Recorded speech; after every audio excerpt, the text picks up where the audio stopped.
എല്ലാവർക്കും നമസ്കാരം. മലയാളത്തിലെ കഥാസാഹിത്യം, ചെറുകഥയും നോവലും ചേരുന്ന ഉള്ളടക്കത്തിനെയാണ് നമ്മൾ കഥാസാഹിത്യം എന്ന് പറയുന്നത്.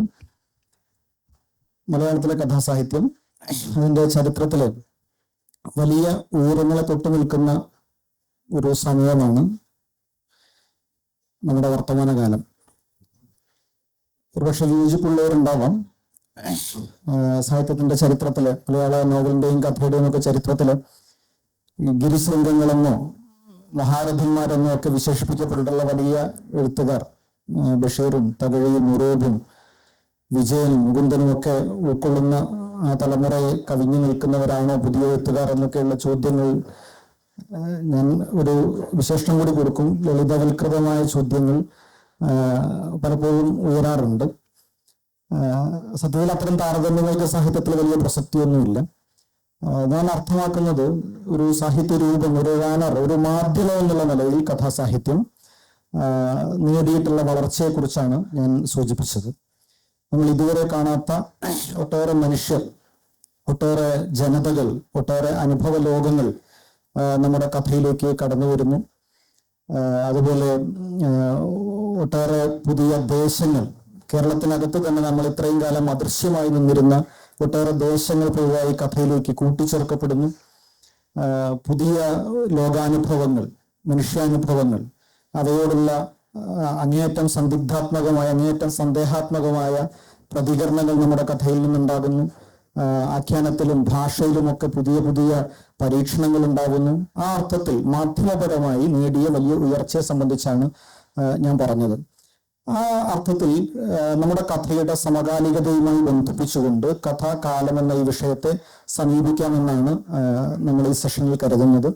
നമ്മളോടൊപ്പം മലയാളത്തിൽ ഇന്ന് സജീവമായി എഴുതിക്കൊണ്ടിരിക്കുന്ന 4 എഴുത്തുകാർ നമ്മളോടൊപ്പം ഉണ്ട്. വിജയ് ജെയിംസ്, നമുക്കറിയാവുന്നതുപോലെ മലയാളത്തിലെ ഇപ്പോൾ അദ്ദേഹത്തിൻ്റെ പുതിയ കഥാസമാഹാരം വന്നതേ ഉള്ളൂ.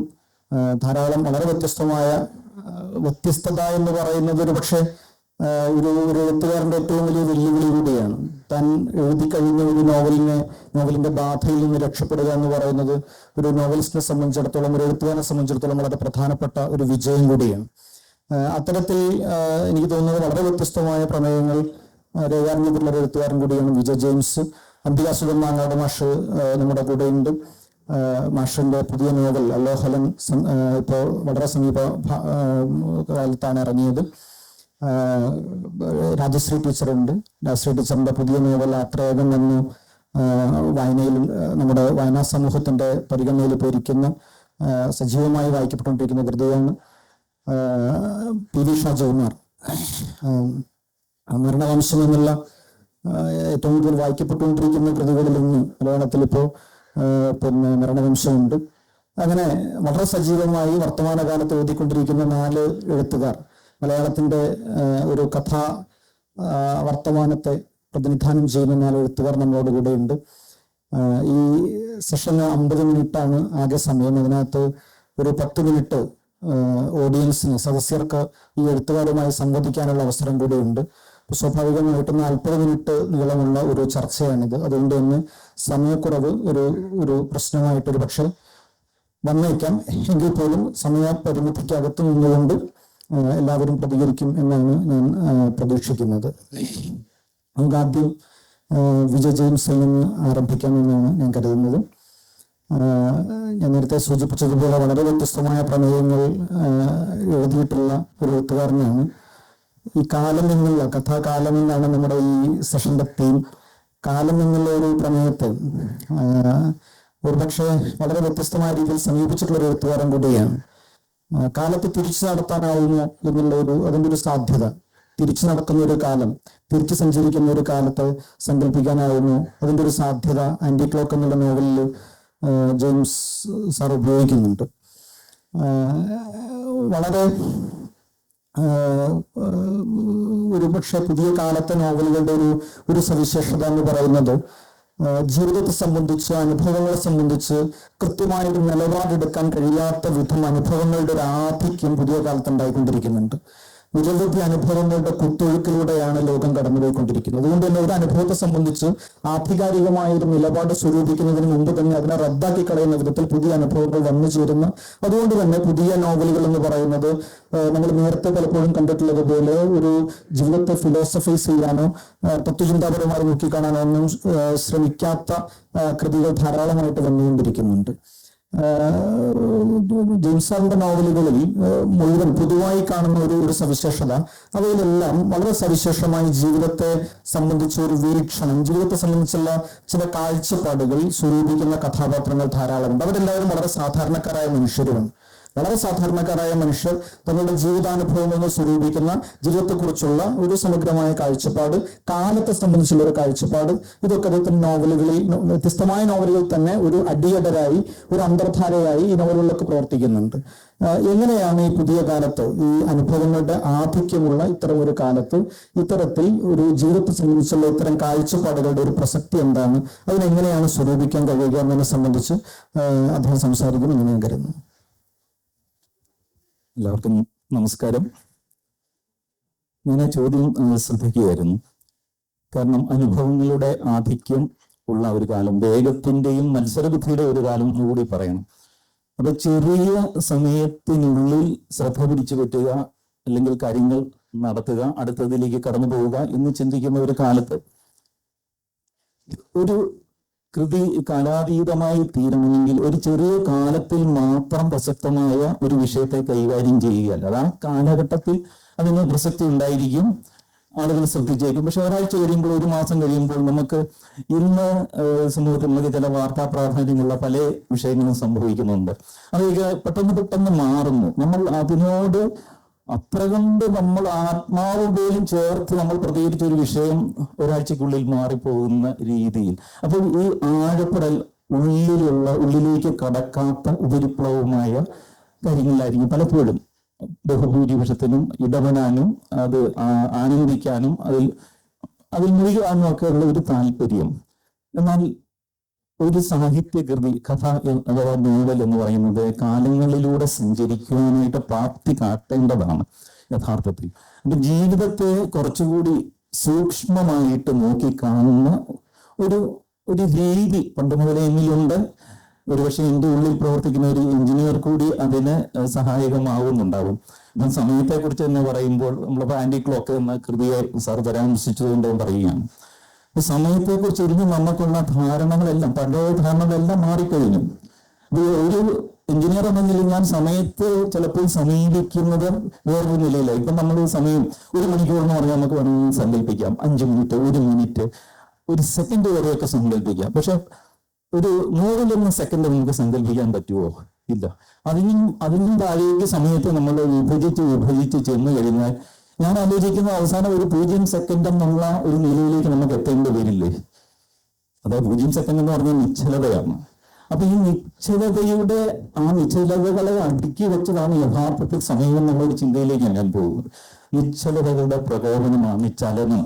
ഈ ചലനം തന്നെയാണ് കാലം, സമയം എന്നൊക്കെ പറയുന്നത്. അങ്ങനെയുള്ള ഒരു രീതിയിൽ സമയത്തെ ഏറ്റവും സൂക്ഷ്മമായ നിലയിൽ ചെന്ന് പരിശോധിക്കുക. അതുപോലെ ജീവിതം, മരണം, നമ്മൾ ഓരോരോ കാലഘട്ടത്തിലും മനുഷ്യനെ അഭിമുഖീകരിക്കേണ്ടി വരുന്ന അവന്റെ ഏറ്റവും ജീവിതത്തായ പ്രശ്നം, ഒരുപക്ഷെ എല്ലാ കാലത്തും മനുഷ്യന് നേരിടേണ്ടി വരുന്ന ഒരു പ്രശ്നത്തിലേക്ക് ചെല്ലുവാനായിട്ടായിരിക്കും എൻ്റെ ഊന്നൽ. മറ്റു കാര്യങ്ങളൊക്കെ നമ്മൾ സാധാരണ എല്ലാവരും പറയുന്ന കാര്യങ്ങൾ എന്ന് വെച്ചാൽ ഞാൻ എന്തോ വ്യത്യസ്തമായിട്ട് പറയുന്നു എന്നുള്ള അർത്ഥത്തിലല്ല. എനിക്ക് തന്നെ ഒരു എഴുത്തുകാരൻ എന്ന നിലയിൽ ഒരു ചലഞ്ച് തോന്നണം, വെല്ലുവിളി തോന്നണം.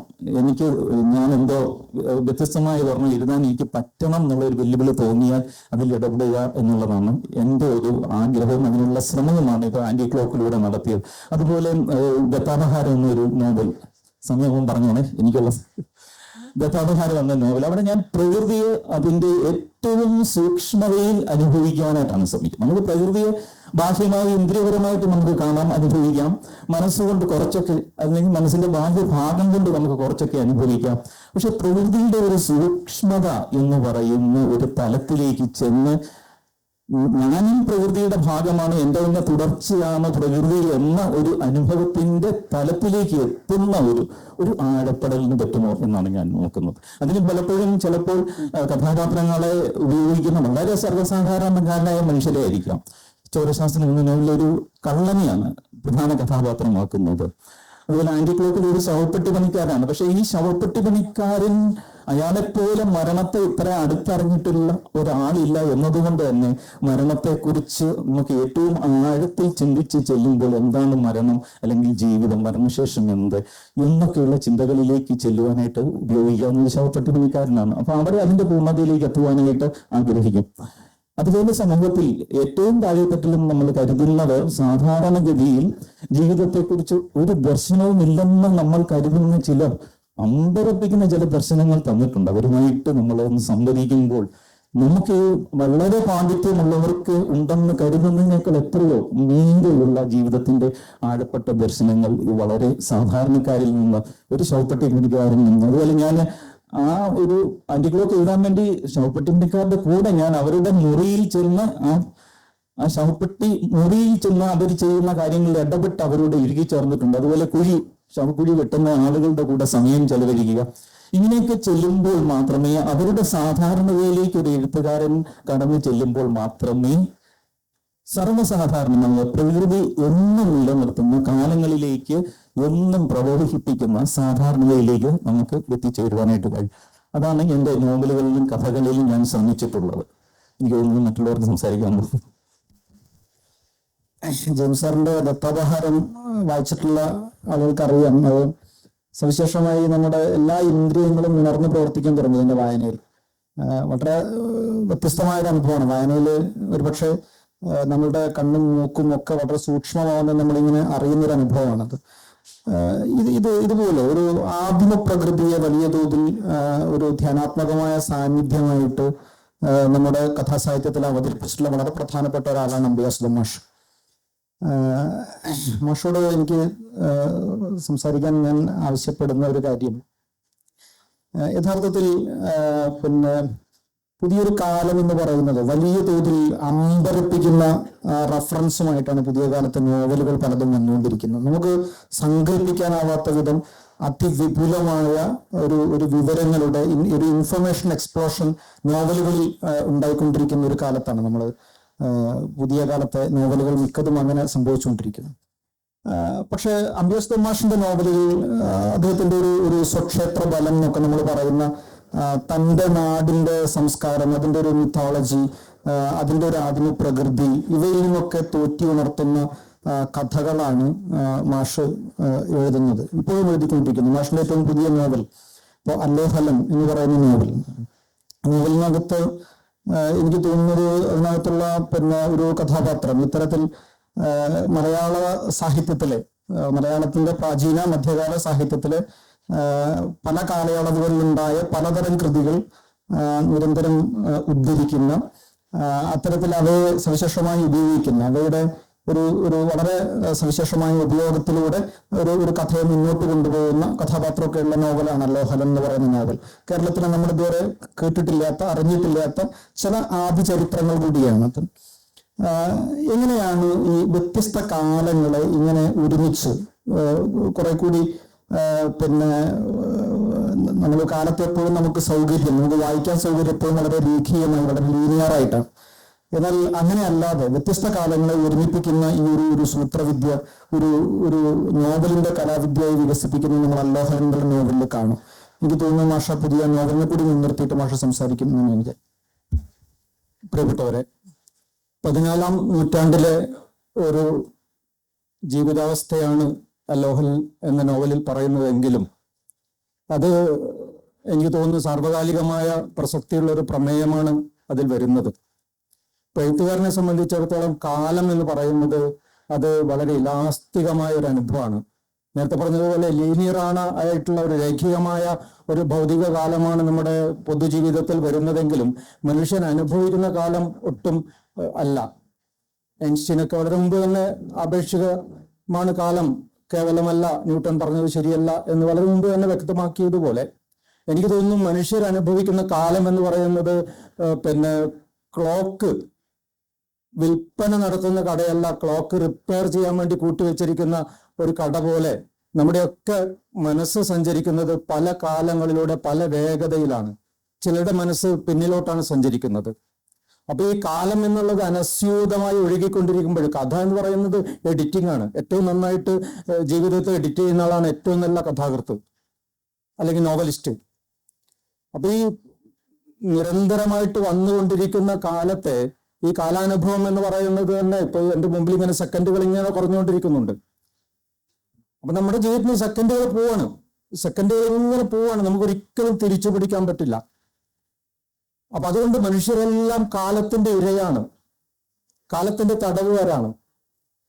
പക്ഷെ എഴുത്തുകാരൻ അല്ലെങ്കിൽ കലാകാരൻ കൽപ്പനയുടെ സ്വാതന്ത്ര്യം കൊണ്ട് അതിനെ മറികടക്കാൻ ശ്രമിക്കുന്നു.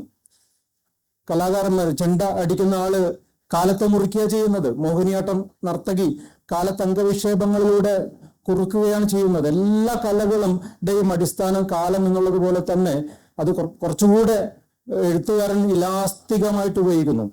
പല്ലോഹലൻ എന്ന നോവലിൽ വരുന്നതിന് മുമ്പ് എണ്ണഗജയുടെ അവസാനം കഴുത കയറി വരുന്നുണ്ട്.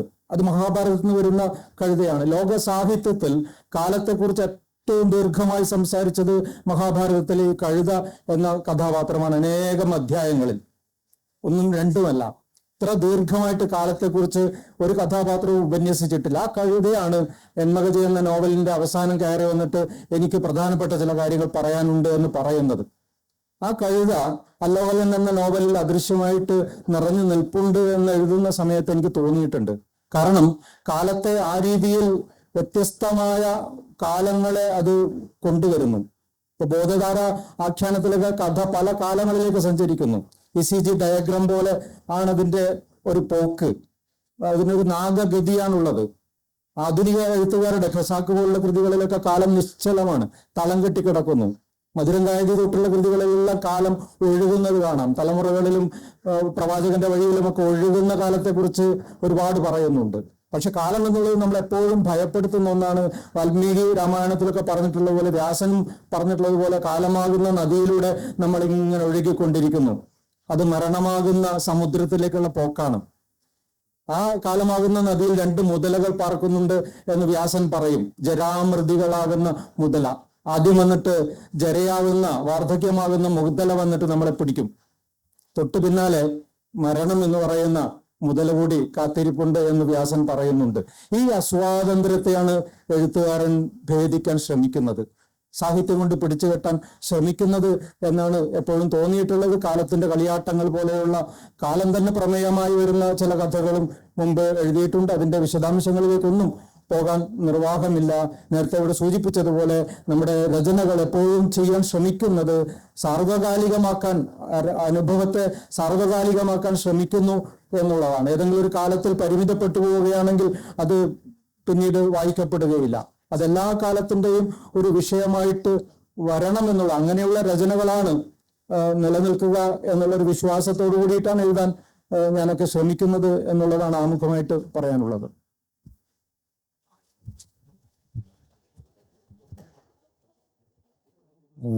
രാജശ്രീ ടീച്ചറുണ്ട്.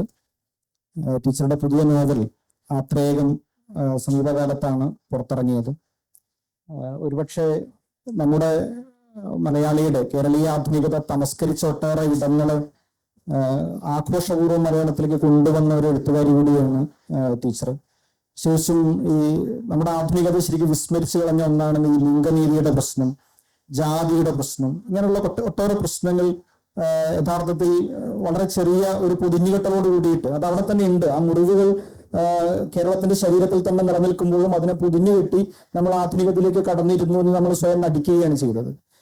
എന്നാൽ ആ മുറിവുകൾ അവിടെ ഉണ്ട് എന്ന് നമ്മൾ കൃത്യമായി ബോധ്യപ്പെടുത്തുന്ന കൃതിയായിരുന്നു ടീച്ചറുടെ ആദ്യത്തെ കല്യാണിയും ദാക്ഷായണിയും എന്ന നോവൽ. ഇപ്പൊ ആത്രേയം വന്നിരിക്കുന്നു. ആത്രേയത്തിനകത്തും ഇതുപോലെ തന്നെ വളരെ വ്യത്യസ്തമായ ഒരുപക്ഷെ ലിംഗനീതിയെ സംബന്ധിച്ചുള്ള ഏറ്റവും പുതിയ കാഴ്ചകൾ കൂടി നമ്മൾ ആ നോവലിനകത്ത് കാണും. നിരമിത്രൻ എന്ന കഥാപാത്രം പിന്നെ എങ്ങനെയാണ് മഹാഭാരതത്തിൽ നിന്നുള്ള ഒരു ഓഫ് ഷൂട്ട് അല്ല യഥാർത്ഥത്തിൽ അത്, മറിച്ച് മഹാഭാരതം എന്ന് പറയുന്ന ഒരു മഹാവൃക്ഷം നിൽക്കുന്ന നിലത്തിൽ നിന്ന് തന്നെ പൊട്ടിമുളച്ച മറ്റൊരു മരമായിട്ടാണ് എനിക്ക് ആ നോവൽ വായിക്കുമ്പോൾ തോന്നിയത്. മാത്രമല്ല അതിന്റെ ഭാഷ അതിന് വലിയൊരു വിച്ഛേദം കൂടി ഉണ്ട് ആ നോവലിന്റെ. അതെന്താന്ന് വെച്ചാൽ മലയാളത്തിൽ ഇതിഹാസ കഥകളൊക്കെ എഴുതുന്ന ഭാഷ കുറെ കൂടി ഒരു മാസ്കുലിനായ ഭാഷയിലാണ്. എന്നാൽ അതിൽ നിന്ന് വളരെ വ്യത്യസ്തമായ, നേരത്തെ സൂചിപ്പിച്ചതുപോലെ പിന്നെ ഈ നിരമിത്രൻ എന്നുള്ളൊരു കഥാപാത്രം ആ നോവലിന്റെ കേന്ദ്രസ്ഥാനത്ത് നിൽക്കുന്നത് കൊണ്ട് തന്നെ അതിന്റെ ഭാഷ അങ്ങേയറ്റം ബാലൻസ്ഡ് ആയ, അങ്ങേയറ്റം സമതുലിതമായ ഒരു ഭാഷയിലാണ് ആ നോവൽ മുന്നോട്ട് പോകുന്നത്. ആ നോവലിനെ മുൻനിർത്തിയിട്ട് ഈ കാലം എന്നുള്ളൊരു സങ്കല്പത്തെ കുറിച്ച് ടീച്ചർ സംസാരിക്കും. നമസ്കാരം പ്രിയമുള്ളവരെ. വളരെ കുറഞ്ഞ സമയത്തിൽ നമുക്ക് സംസാരിച്ചു തീർക്കാവുന്നല്ല മാഷ് സൂചിപ്പിച്ച കാര്യങ്ങൾ. തീർച്ചയായിട്ടും ആ പരാമർശങ്ങൾക്ക് നന്ദി. ആത്രേയം നിലവിൽ വിൽപ്പനയിലുള്ളത് കൊണ്ട്, പ്രത്യേകിച്ച് ഈ സെഷന്റെ ഒരു ടൈറ്റിൽ കാലത്തെ ഊന്നുന്നത് കൊണ്ട് അതിനെ തന്നെ ചൊല്ലി സംസാരിക്കാമെന്ന് തോന്നുന്നു. ഒരു 5 മിനിറ്റ് അത്ര എടുക്കുകയുള്ളൂ. ഇവിടെ ഇരിക്കുന്ന ആൾക്കാരിൽ 80 കിഡ്സ് ഉണ്ടെങ്കിൽ അവരെ സംബന്ധിച്ചിടത്തോളം ഒരു പരസ്യവാക്യം, അതായത് ഒരു വലിയ സീരിയൽ ആരംഭിക്കുന്നതിന് മുമ്പുണ്ടായിരുന്ന ഒരു കാലചക്രം കറങ്ങുന്ന ഒരു ദൃശ്യവും അതിന്റെ പിന്നാലെ ആദേശം ചെയ്തു വരുന്ന ഞാൻ കാലമാണ്, കാലപുരുഷനാണ്, മേ കാലപുരുഷവും എന്നാണ് അത് ആരംഭിച്ചിരുന്നത്. BR ചോപ്രയുടെ മഹാഭാരതം TV സീരിയലായിരുന്നു അത് പിന്നീട് ഇന്ത്യയുടെ രാഷ്ട്രീയ കാലാവസ്ഥയെ ഏത് തരത്തിലാണ് മാറ്റിമറിച്ചത് എന്ന്, അതും രാമാനന്ദ സാഗറിന്റെ രാമായണവും അടക്കമുള്ള ഹിന്ദി സീരിയലുകൾ പാകിയിട്ടുള്ള ഒരു പ്രത്യേകതരം ഐഡിയോളജി ഉണ്ട്. അത് എവിടെയൊക്കെ നിൽക്കുന്നു എന്നുള്ളത് നമ്മളെ സംബന്ധിച്ചിടത്തോളം വളരെ പ്രസക്തമായ ഒരു കാര്യമാണ്. അതുകൊണ്ട് തന്നെ മഹാഭാരതം പോലെയുള്ള ഒരു പുസ്തകത്തെ അത്തരത്തിലൊരു രചനയെ ആസ്പദമാക്കിയിട്ട് ഒരു കാര്യം, എന്ത് നോവലായാലും കഥയായാലും എന്ത് ആവിഷ്കാരമായാലും അതിന് ശ്രമിക്കുമ്പോൾ ഒരുപാട് പ്രയാസങ്ങളുണ്ട്, ഒരുപാട് വെല്ലുവിളികൾ നേരിടേണ്ടി വരുന്ന ഒന്നാണ്. ഒന്നാമത്തെ ചോദ്യം തന്നെയാണ്, എന്തുകൊണ്ടാണ് അങ്ങനെ ഒരു കൃതി എന്നുള്ളതാണ്. അപ്പൊ അതിനകത്ത് നമ്മളൊക്കെ കുട്ടികളായിരുന്ന സമയത്ത് ഇത് എന്തിനാണ് കാലപുരുഷൻ എന്ന് പറയുന്ന ഒരു സങ്കല്പം അതിനകത്ത് വരുന്നത് എന്നൊരു പക്ഷെ അന്നത് കണ്ടിരുന്ന ആൾക്കാർ ചിന്തിച്ചിരിക്കാൻ വഴിയില്ല. പക്ഷെ ഇപ്പോഴ് ആ നോവലിനെ സമീപിക്കുന്ന സമയത്ത്, അല്ലെങ്കിൽ നോവലിന് വേണ്ടി മഹാഭാരതത്തിന്റെ ഫാബ്രിക് ഉപയോഗിക്കുന്ന സമയത്ത് എന്റെ മനസ്സിലേക്ക് വരുന്ന ഒരു സാധനം കാലം തന്നെയായിരുന്നു. കാരണം മഹാഭാരതത്തിനകത്ത് തന്നെ കാലത്തിന്റെ ഒരുപാട് അടരുകളുണ്ട്. നമ്മൾ അതിനെ പൂർണ്ണമായിട്ട് ഉപജീവിക്കുന്നതല്ല. മാഷ് സൂചിപ്പിച്ചതുപോലെ അത് പൂർണ്ണമായും വ്യത്യസ്തമായിട്ടുള്ള ഒരു കൃതിയാണ്. അല്ലെങ്കിൽ പണ്ട് ശ്രീനാരായണ ഗുരു പറഞ്ഞതുപോലെ, എന്താണ് ശിവനെ പ്രതിഷ്ഠിക്കാൻ താങ്കൾക്കുള്ള അധികാരം ചോദിക്കുമ്പോൾ അത് ഈഴവ ശിവനെയാണ് ഞാൻ പ്രതിഷ്ഠിച്ചത് എന്ന് പറഞ്ഞ് പ്രതിരോധിച്ചൊരു ചരിത്ര സന്ദർഭമുണ്ട്. അതുപോലെ ഇത് എന്റെ മഹാഭാരതമാണ് എന്നുള്ളൊരു ആമുഖവാക്യത്തോടു കൂടിയാണ് ഞാനിത് വിശദീകരിക്കാൻ ശ്രമിക്കുന്നത്. മഹാഭാരതത്തിന്റെ പ്രിസ്ക്രൈബ്ഡ് ടെക്സ്റ്റിനെ അത് പിന്തുടരുന്നില്ല. അതിന്റെ ചില കഥാപാത്രങ്ങളെയും ചില ചായങ്ങളെയും മാത്രമേ എടുക്കുന്നുള്ളൂ. പക്ഷെ ഈ കാലം എന്ന് പറയുന്ന സങ്കല്പം രണ്ടിലും പ്രസക്തമാണ്. കാരണം കാലത്തിന്റെ ഒരുപാട് അടവുകൾ മഹാഭാരതത്തിനകത്തുണ്ട്. അത് ഒരു ഏകകർത്തൃകമായ കൃതി അല്ല എന്ന് സൂചിപ്പിക്കുന്ന ഒരുപാട് സൂചനകൾ മഹാഭാരതത്തിനകത്ത് തന്നെയുണ്ട്. രാമായണത്തെ സംബന്ധിച്ചിടത്തോളം 300ഓളം രാമായണങ്ങളുടെ ഒരു ചരിത്രവും നമുക്കുണ്ട്. ഒപ്പം നമ്മുടെ ഫോക്ക് വേർഷനുകൾ, ഇതിഹാസങ്ങളെ ചുറ്റിപ്പറ്റിയുള്ള ഒരുപാട് ഫോക്ക് വേർഷനുകൾ, സീതാദുഃഖം എന്ന് പറയുന്ന പാട്ട് പയ്യന്നൂർ ഭാഗത്തൊക്കെ തന്നെ നടപ്പിലുള്ള സീതാദുഃഖമുണ്ട്. രാമായണത്തിലെ സീത ഉപേക്ഷിക്കപ്പെടുന്നത് അമ്മായിയമ്മ പോര് കാരണമാണ് എന്ന് സൂചിപ്പിക്കുന്ന ഒരു സംഗതി. ഇരാവാന്റെ കഥയുമായി ബന്ധപ്പെട്ട തമിഴ് ഫോക്ക് ഉണ്ട്. നാഗന്മാരുടെ കഥയുമായിട്ട് ബന്ധപ്പെട്ട് മണിപ്പൂരിൽ പ്രചരിക്കുന്ന ഐതിഹ്യങ്ങള്, ഇത്തരത്തിലുള്ള ഇന്ത്യ മുഴുവനുള്ള ഒരു പാൻ ഇന്ത്യൻ തലത്തിൽ ഇതിന്റെ ഐതിഹ്യങ്ങളെ പരിശോധിച്ചുകൊണ്ടും അവ രൂപപ്പെട്ട അത്തരം കഥകൾ ഉണ്ടായിരിക്കാൻ ഇടയുള്ള കാലങ്ങളെ പരിഗണിച്ചുകൊണ്ടാണ് നമ്മൾ മഹാഭാരതത്തെ പുതിയ കാലത്ത് സമീപിക്കുന്നത് എന്നുള്ളതാണ് അതിനകത്ത് എടുത്തു പറയാൻ ഉദ്ദേശിക്കുന്ന ഒരു കാര്യം. അപ്പൊ ഈ തരത്തിൽ പ്രവർത്തിക്കുന്ന, അതായത് എത്രയോ നൂറ്റാണ്ടുകൾക്ക് മുൻപുള്ള ഒരു ടെക്സ്റ്റിനെ നമ്മൾ എന്തുകൊണ്ട് ഒരു സമകാല സാഹചര്യത്തിലേക്ക് കൊണ്ടുവരുന്നു എന്നുള്ളത് വളരെ പ്രധാനപ്പെട്ട ഒരു കാര്യമായി കണക്കാക്കുന്നു. അത് ഈ വർത്തമാനകാലത്ത് ജീവിക്കുന്ന ഒരാളിന്റെ, അല്ലെങ്കിൽ വർത്തമാനകാലത്ത് സാഹിത്യ രചനയിൽ ഏർപ്പെടുന്ന ഒരാളിന്റെ ഒരു അവശ്യധർമ്മമായി കൂടി കാണുന്നു എന്നുള്ളത് കൊണ്ടാണ് അത്തരത്തിലൊരു പുസ്തകത്തിന്റെ നിർമ്മിതിയിലേക്ക് പോകുന്നത്. അതിലും കല്യാണിയിൽ 50 വർഷം മുൻപ് എന്ന് കൃത്യമായിട്ടൊരു കാലം രേഖപ്പെടുത്തുന്നുണ്ട്. ആത്രേയത്തിൽ അത്തരത്തിൽ കാലരേഖകൾ ഇല്ലാതെ തന്നെ അതിനകത്ത് തന്നിരിക്കുന്ന ചരിത്രപരവും സാംസ്കാരികവുമായിട്ടുള്ള അല്ലെങ്കിൽ പൗരാണിക കഥാസന്ദർഭങ്ങളുടെ സൂചനകളിലൂടെ ഒരു കാലത്തെ, നമ്മുടെ പുതിയ കാലത്തെ അടയാളപ്പെടുത്താൻ പറ്റുമോ എന്നുള്ളൊരു ചെറിയ ശ്രമം മാത്രമാണ് നടത്തിയിട്ടുള്ളത്.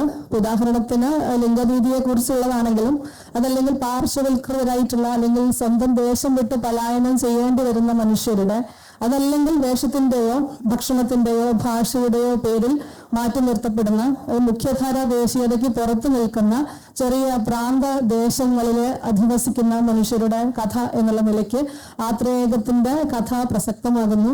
ഏത് ദേശത്തിനും ആത്രേയകമാകാം, ഏത് കാലത്തിനും മഹാഭാരത കാലമാകാം, അല്ലെങ്കിൽ തിരിച്ചുമാകാം. ഇത് വളരെ ഫ്ലൂയിഡിറ്റി ഉള്ളൊരു സങ്കല്പമാണ്, ജെൻഡർ പോലെ തന്നെ എന്നുള്ളതാണ് അതിൻ്റെ ഒരു കാലത്തെ സമീപിക്കുന്ന സമയത്ത് എനിക്ക് തോന്നിയിട്ടുള്ള കാര്യം. അതിനനുസരിച്ചിട്ടാണ് ആ കഥാപാത്രങ്ങളെയും അവരുടെ വ്യവഹാരങ്ങളെയും ആ നോവലിനകത്ത് നിർണയിച്ചിട്ടുള്ളത്. അങ്ങനെയാണത് ചെയ്തിട്ടുള്ളത്. ഷാജികുമാർ, പി വി ഷാജികുമാർ നമ്മുടെ കൂടെ ഉണ്ട്. എനിക്ക് തോന്നുന്നത് ഷാജികുമാറിന്റെ ആദ്യത്തെ നോവലാണ് മരണവംശം പുറത്തു വന്നിരിക്കുന്നത്. മലയാളത്തിൽ മികച്ച കഥകളുമായി നമുക്ക് പരിചയമുള്ള എഴുത്തുകാരനാണ്. ഞാൻ വിചാരിക്കുന്നു ഒരു 8 മിനിറ്റ് കൊണ്ട് ഞാൻ ആ കാര്യം സൂചിപ്പിക്കാം. അതായത് കേരളത്തെ പൂരിപ്പിക്കുന്ന നോവലുകൾ സമീപകാലത്തായിട്ട് ധാരാളമായി വന്നുകൊണ്ടിരിക്കുകയാണ്. നമ്മൾ ഇത്രയും കാലം പരിചയപ്പെട്ടതല്ലാത്ത ചില കേരളങ്ങൾ, സാംസ്കാരികമായി കേരളത്തോട് ചേർന്ന് കിടക്കുന്ന, എന്നാൽ ഒരുപക്ഷെ 1956 രൂപപ്പെട്ട ഐക്യ കേരളം എന്ന് പറയുന്നതിന്റെ ജിയോഗ്രഫിക്കൽ ബൗണ്ടറിക്ക് അകത്ത് വരാത്ത, ഒരുപക്ഷെ അതിന് പുറത്തേക്ക് കൂടി നീളുന്ന ചില കേരളങ്ങൾ, ഇപ്പൊ തെക്കും വടക്കും നടുക്കും ഒക്കെ അത്തരം കേരളങ്ങൾ പുതുതായിട്ട് കേരളത്തോട് ചേർന്നുകൊണ്ടിരിക്കുന്നുണ്ട്. പിന്നെ ഒരുപക്ഷെ ഷാജികുമാറിന്റെ മരണവംശം എന്ന് പറയുന്ന നോവലിന്റെ അകത്തുള്ളൊരു ഭൂമിശാസ്ത്രം എന്ന് പറയുന്നത് കേരളത്തിന്റെ കൃത്യം ബോർഡിനകത്ത് നിൽക്കുന്നതല്ല. അത് മംഗലാപുരത്തേക്കോ അല്ലെങ്കിൽ പിന്നെ അവിടേക്കൊക്കെ നീണ്ടുപോകാവുന്ന, കുടകിലേക്കൊക്കെ നീണ്ടുപോകാവുന്ന ഒരു ഭൂമിശാസ്ത്ര, സാംസ്കാരിക ഭൂമിശാസ്ത്രമാണ് ആ നോവലിനകത്തുള്ളത്. നേരത്തെ പിന്നെ കെ എൻ പ്രശാന്തിന്റെ പുനം വന്ന സമയത്തും നമ്മൾ അത്ര ഒരു സംഗതി കണ്ടിരുന്നു. മംഗലാപുരത്തേക്കോ സുള്ളിയിലേക്കൊക്കെ നീണ്ടുപോകുന്ന വഴികൾ എങ്ങനെയാണ് കേരളത്തിന്റെ തന്നെ ഭാഗമായി തീരുന്നത് എന്നുള്ളത്. തിരിച്ച് തെക്ക് അതുപോലെ തന്നെ നാഗർകോവിൽ താലൂക്കിന്റെ പല ഭാഗങ്ങളും കേരളമായി തീരുന്നത് നമ്മൾ GR ഇന്ദുഗോപിന്റെയോ പിന്നെ ജയമോഹന്റെയോ ഒക്കെ കൃതികൾ വായിക്കുമ്പോൾ നമ്മളത് തിരിച്ചറിയുന്നുണ്ട്. അത്തരത്തിൽ പൂരിപ്പിക്കപ്പെടുന്ന കേരളം, അല്ലെങ്കിൽ കേരളത്തിൽ നമ്മളൊരു കുറെ കൂടി ജനാധിപത്യപരമായ ഒരു കേരളം ഒരുപക്ഷെ മരണവംശത്തിലൂടെയൊക്കെ സാധ്യമാവുന്നുണ്ട് എന്നാണ് ഒരു വായനക്കാരൻ എന്നുള്ള നിലയ്ക്ക് എനിക്ക് തോന്നിയത്. ഷാജികുമാർ എന്നെ കുറിച്ച് പ്രതികരിക്കാൻ നോവലിനെ മുൻനിർത്തിയിട്ട് സംസാരിക്കും. എല്ലാവർക്കും നമസ്കാരം. ആരോഗ്യനികേതനത്തില് പിന്നെ മനുഷ്യന്റെ നാടി പിടിച്ച് മരണം പ്രവചിക്കുന്ന ഒരു വൈദ്യന്റെ കഥ, ജീവൻ മസായി എന്ന വൈദ്യന്റെ കഥ താരാശങ്കർ ബാനർജിയുടെ ആരോഗ്യനികേതനം എന്ന നോവലില് പറയുന്നുണ്ട്. അതേപോലെ ഒരു എഴുത്തുകാരൻ കാലത്തിന്റെ നാടി പിടിച്ച് രോഗം പ്രവചിക്കുന്ന ഒരു വൈദ്യനാണ് എന്ന് പറഞ്ഞത് എന്റെ ജ്യേഷ്ഠതുല്യനായ സുഹൃത്തും അകാലത്തിൽ മരിച്ചുപോയ കഥാകൃത്തും പത്രപ്രവർത്തനമായിട്ടുള്ള KV അനൂപ് എന്ന അനുപേട്ടനാണ്. അപ്പൊ എനിക്ക് തോന്നുന്നത് അത് വളരെ എഴുത്തിനെ സംബന്ധിച്ചിടത്തോളം, അല്ലെങ്കിൽ സർഗാത്മകതയെ സംബന്ധിച്ചിടത്തോളം അത് വളരെ സത്യസന്ധമായിട്ടുള്ള കാര്യമാണ്.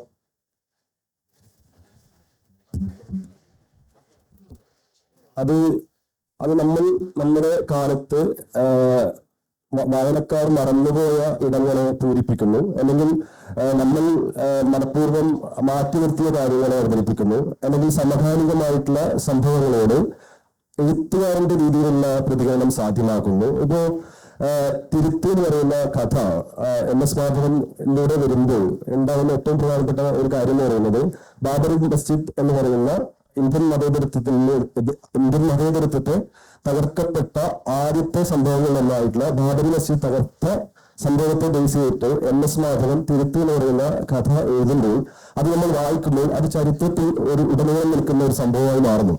അപ്പോ അതേപോലെ നമ്മൾ ഗുജറാത്ത് കലാപത്തിന്റെ അവസ്ഥകളിലൂടെ കടന്നു പോകുമ്പോൾ നമ്മളെ ഓർമ്മിപ്പിക്കുന്ന മറ്റൊരു കഥ MS മാധവന്റെ നിലവിളി എന്ന കഥയാണ്. അപ്പൊ ഇത്തരത്തിലുള്ള രചനകൾ, അല്ലെങ്കിൽ പുതിയ കാലത്തിന്റെ സാമൂഹിക പ്രശ്നങ്ങളെ ആഖ്യാനവൽക്കരിക്കുന്ന രചനകൾ സാഹിത്യത്തിൽ കടന്നു വരുമ്പോൾ സംഭവിക്കുന്ന പ്രധാനപ്പെട്ട കാര്യം, അത് നമ്മൾ പോലും അറിയാതെ നമ്മളെ പല രീതിയിൽ പല സ്ഥലങ്ങളിൽ നിന്നുകൊണ്ട് ഓർമ്മിപ്പിക്കുന്നു എന്നുള്ളതാണ്. ഇപ്പോ സൂസൻ സോഡൻബർഗിന്റെ എറിൻ ബ്രോക്കോവിച്ച് പറഞ്ഞിട്ട് ഒരു സിനിമയുണ്ട്. അത് പിന്നെ ഒരു മരുന്ന് കമ്പനിക്കെതിരെ ഒരു പെൺകുട്ടി നടത്തുന്ന ഒറ്റയാൾ പോരാട്ടത്തിന്റെ കഥ പറയുന്ന സിനിമയാണ്. ആ സിനിമ എപ്പോ കാണുമ്പോഴും എനിക്ക് എൻഡോസൾഫാൻ നിരോധിക്കാൻ വേണ്ടി സ്വന്തം വകുപ്പിനെതിരെ കേസ് ഫയൽ ചെയ്ത് ജീവിതം നരകതുല്യമായി ജീവിക്കേണ്ടി വന്ന ലീലാകുമാരി എന്ന് ഓർമ്മ വരും.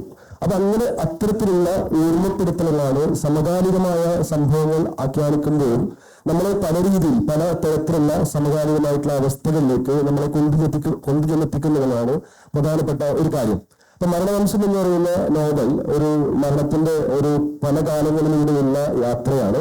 അപ്പൊ പല കാലങ്ങളിലൂടെയുള്ള ഈ യാത്രയിലൂടെ ഞാൻ കടന്നു പോകുമ്പോൾ, ഞാൻ ആഖ്യാനിക്കുമ്പോൾ ഞാൻ ചെയ്തിട്ടുള്ള ഒരു പ്രധാനപ്പെട്ട കാര്യം എന്ന് പറയുന്നത് ഇത് വായിക്കുന്നവന് അത്തരത്തിലുള്ള സ്ഥലകാലങ്ങളിലൂടെയുള്ള ഒരു യാത്ര സാധ്യമാവുന്നു എന്നുള്ളതാണ്.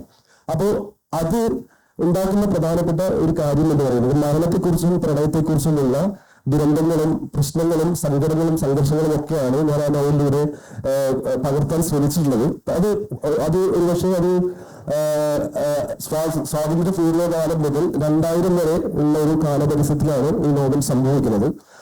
പക്ഷെ അത് വായിക്കുന്ന ഒരാളെ സംബന്ധിച്ചോളം അത് പലതരത്തിലുള്ള ഓർമ്മകളെ, പലതരത്തിലുള്ള തിരിച്ചറിവുകളെ, പലതരത്തിലുള്ള യാഥാർത്ഥ്യങ്ങളെ കൊണ്ട് ചെന്നെത്തിക്കുന്നുണ്ടെങ്കിൽ നോവൽ എന്ന നിലയിൽ ആ നോവൽ വിജയിച്ചു എന്നാണ് ഞാൻ വിചാരിക്കുന്നത്. ശരിക്ക് ഒരു സർഗാത്മക സാഹിത്യം ചെയ്യുന്ന പ്രധാനപ്പെട്ട കാര്യം അത് പുതിയ കാലത്തെ ആഖ്യാനിക്കുമ്പോഴും പഴയകാലത്തെ ആഖ്യാനിക്കുമ്പോഴും അത് പലതരത്തിലുള്ള ഓർമ്മകൾ വായനക്കാരിലേക്ക് കൊണ്ടുവന്നിട്ടുണ്ടെങ്കിൽ അത്തരത്തിലുള്ള സർഗാത്മക രചന വിജയിച്ചു എന്ന് തന്നെയാണ് എൻ്റെ ഒരു വിശ്വാസം.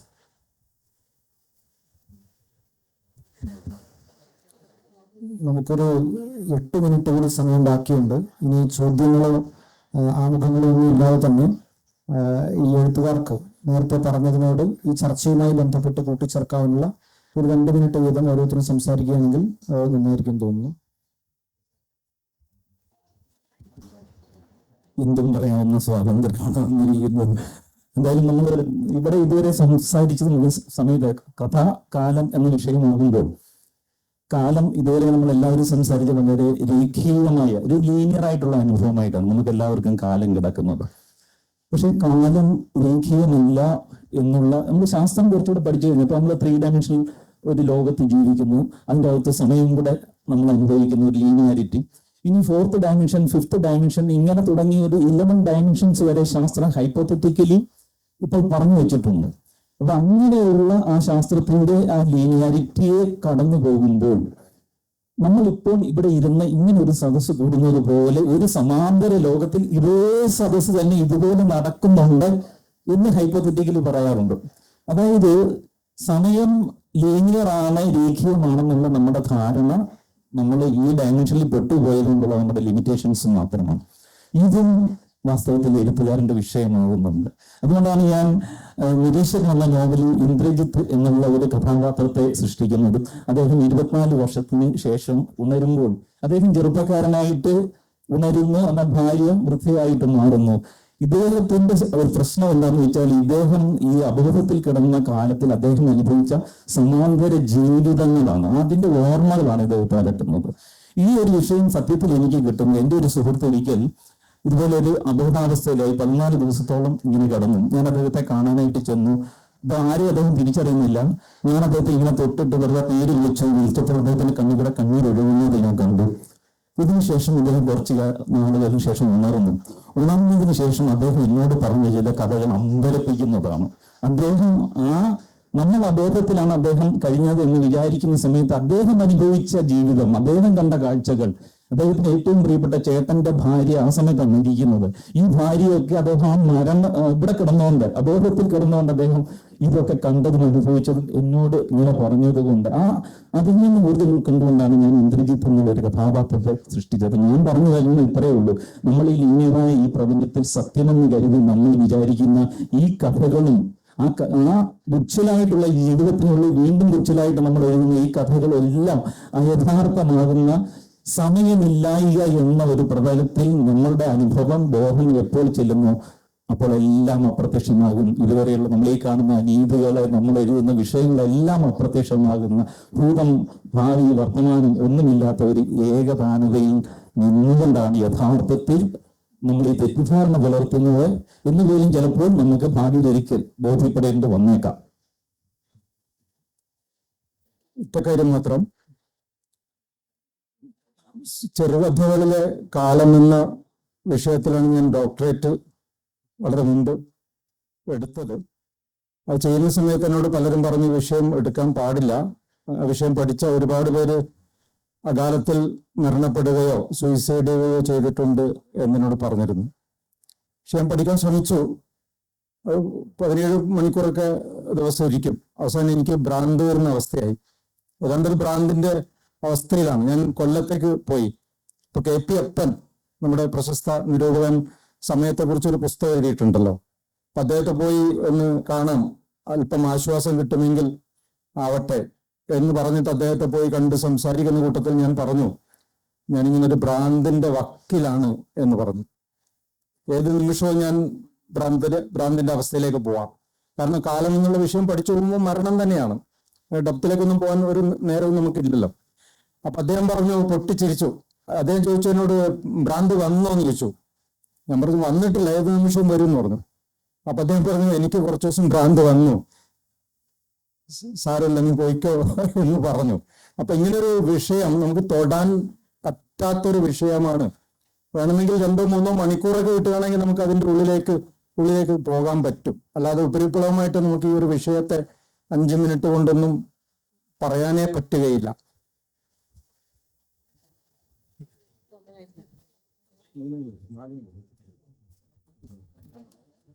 ഈ മരണവംശം വന്ന സമയത്ത് വായിച്ച ചില ആളുകളെ എന്തോരം കൊലപാതകം, കുത്ത്, ബലാത്സംഗം ഒക്കെ പിന്നെ എന്തും വായനക്കാരെ വഴിതെറ്റിക്കുന്നു എന്ന് പിന്നെ ചോദിക്കുന്നു. അപ്പൊ ഞാൻ മനസ്സിലാക്കിയിട്ടുള്ള അതിനെ പുള്ളിയോട് പറഞ്ഞൊരു കാര്യം എന്ന് വെച്ചാല്, സാഹിത്യം വായിച്ചിട്ട് ഒരാൾ നന്നാവുകയോ മോശമാവുകയോ ചെയ്യില്ല. സാഹിത്യം ഒരു നല്ല കഥ വായിച്ചോ അല്ലെങ്കിൽ ഒരു കഥയോ നോവലോ കവിതയോ വായിച്ചിട്ട് ഒരാൾ നന്നാവും എന്നുള്ളൊരു അഭിപ്രായം എനിക്കില്ല. കാരണം അതൊരു വായിച്ചു കഴിഞ്ഞു, അല്ലെങ്കിൽ അതിന്റെ ചില പരിപാടികൾ നമ്മുടെ മനസ്സിലേക്ക് വരുന്നു. അത് കഴിഞ്ഞിട്ട് ഞാൻ നന്നായിക്കൊള്ളാം എന്നുള്ള ഒരു പരിണാമ പരിപാടി സാഹിത്യത്തിനില്ല എന്നാണ് എൻ്റെ വിശ്വാസം. പക്ഷേ സിനിമയ്ക്ക് അതുണ്ട് എന്ന് പറയാൻ കാരണം വെച്ചാല്, സമീപകാലത്ത് ഒരു ഡോക്ടർ ഒരു സിനിമ ഇറങ്ങിയത് കൊണ്ടാണ് ഇവിടെ അവയവദാനം ഭയങ്കരമായിട്ട് കുറഞ്ഞത് എന്നുള്ള ഒരു അഭിപ്രായം പറയുന്നുണ്ട്. അതെനിക്ക് സത്യമായിട്ട് തോന്നി. ഇപ്പൊ നമ്മൾ ഇവിടെ ഇപ്പൊ ഈ +2 കുട്ടികൾ ഭയങ്കരമായിട്ട് തല്ലുന്ന കുട്ടികൾക്കിടയിൽ ഭയങ്കരമായിട്ട് അടി കൂടുന്നുണ്ട്. ഇപ്പൊ നമ്മുടെ നാട്ടിൽ ഞാനൊക്കെ പ്രീതിയിൽ പഠിക്കുമ്പോൾ ഇത്ര തല്ലുന്നുണ്ടാവില്ല നമ്മളെ കുട്ടികൾ തമ്മിൽ. പക്ഷെ ഇപ്പൊ അത് കൂടാൻ ഭയങ്കരമായിട്ട് തല്ല് കൂടാനുള്ള കാരണം സമീപകാലത്ത് ഇറങ്ങിയ ചില സിനിമകളാണ് എന്നുള്ള അഭിപ്രായം എനിക്കുണ്ട്.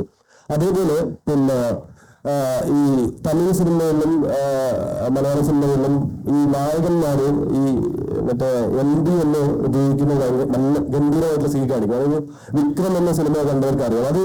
അത് നമ്മളിപ്പോ അതിലത്തെ ഒരു കഥാപാത്രം ഈ ഇതിലിങ്ങനെ വൈറ്റ് പൗഡർ ഇട്ടിട്ട് അത് വലിക്കുന്ന കാര്യം നമുക്ക് അറിയാൻ വലിക്കാൻ തോന്നും. അല്ല, ഞാൻ വലിച്ചതല്ല, വലിക്കാൻ തോന്നിപ്പിക്കുന്ന ഒരു പരിപാടി ഈ മുഖ്യധാര സിനിമകളിൽ വരുന്നുണ്ട്. അതുകൊണ്ട് തന്നെയാണ് ഇവിടെ ഭയങ്കരമായിട്ട് MD എന്നൊക്കെ ഇത്രയും മാർക്കറ്റ് കിട്ടുന്നത്. അപ്പോ സിനിമ എന്ന് ഒരു പോപ്പുലർ ആർട്ട് ഫോം ആയതുകൊണ്ട് അതുണ്ടാക്കുന്ന ഒരു ദൂരവ്യാപകമായ ഫലമൊന്നും മലയാള സാഹിത്യം അല്ലെങ്കിൽ ഒരു സാഹിത്യവും ആളുകൾക്കിടയിൽ ചെയ്യില്ല എന്നുള്ള ഒരു അഭിപ്രായം എനിക്കുണ്ട്.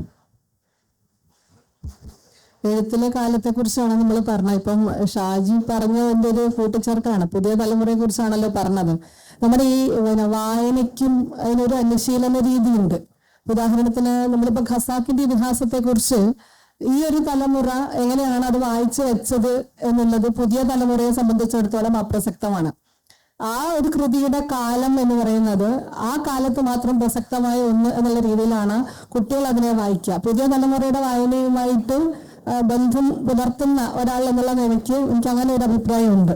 അതായത് നമ്മുടെ കാലത്ത് അല്ലെങ്കിൽ ഏത് കാലത്തായാലും ക്ലാസിക്കായിട്ട് തോന്നിയ ഒരു കൃതി അല്ലെങ്കിൽ ഏറ്റവും ശ്രേഷ്ഠമായിട്ട് തോന്നിയ ഒരു കൃതി പുതിയൊരു തലമുറ അത്തരത്തിൽ വായിച്ചു കൊള്ളണമെന്നില്ല.